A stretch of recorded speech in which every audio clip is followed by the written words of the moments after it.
mengadili. 1. Menyatakan terdakwa Jessica Kumolo alias Jessica Kumala Wongso alias Jess telah terbukti secara sah dan meyakinkan bersalah melakukan tindak pidana pembunuhan berencana. 2. Menjatuhkan pidana terhadap terdakwa tersebut dengan pidana penjara selama 20 tahun. Saya atas kasus itu dari dulu adalah tidak diterapkan prinsip beyond reasonable doubt. Tidak diterapkan prinsip harus ada 2 alat bukti sebelum seseorang dipidana. Tidak bisa dibilang itu sedihnya mereka itu seperti apa. Saya kenal sama kembarannya Mina, mamanya Mina, adiknya Mina. Saya nggak bisa kata-kata, nggak bisa bilang saya udah sedih begini kehilangan teman dan dituduh pembunuh dia. Itu saya udah nggak tahu mikirnya mesti gimana.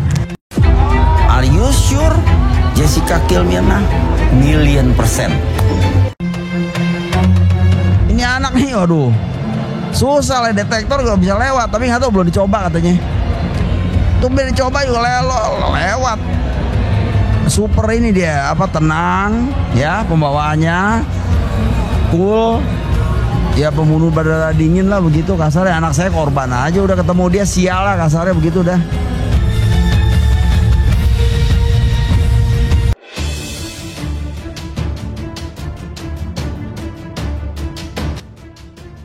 Tujuh tahun berlalu kasus kopi Syanida akhir terkuak siapa dalang sebenarnya. Halo Sobat Gosip Lovers, kabar mengejutkan datang kembali usai sekian lama lenyap, kini kembali viral teka-teki pembunuhan Mirna. Namun sebelum kita ungkap, mohon subscribe channel ini terlebih dahulu, agar kalian tak ketinggalan info terbaru. Kalau udah, mari simak videonya. Banyak kejanggalan dugaan Jessica Wongso pembunuh Mirna Salihin, ex penyidik KPK ungkap fakta mengejutkan. Banyak kejanggalan Jessica Wongso pembunuh Mirna Salihin atas kasus kopi Syanida. Saking banyaknya kejanggalan kasus kopi Syanida tersebut, kini ex penyidik KPK Yudi Purnomo harap ikut mengungkap fakta. Seperti diketahui, hebohnya kembali kasus kopi Syanida Mirna Salihin dan Jessica Wongso karena tayangnya sebuah serial dokumenter di Netflix.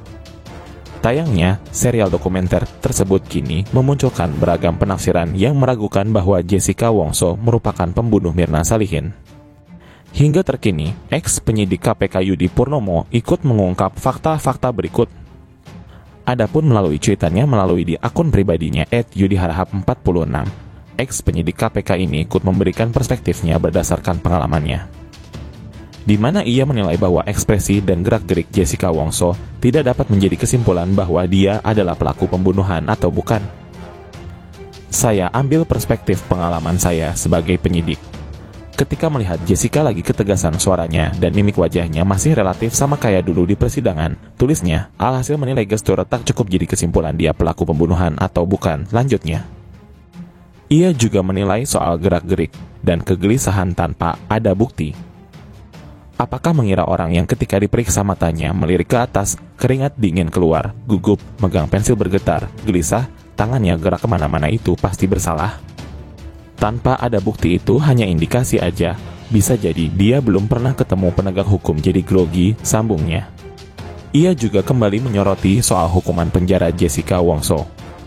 Tapi sekali lagi hakim di tiap tingkatan peradilan sudah putuskan bahwa Jessica bersalah dan yakin akan putusannya, makanya dihukum penjara selama 20 tahun, ungkapnya.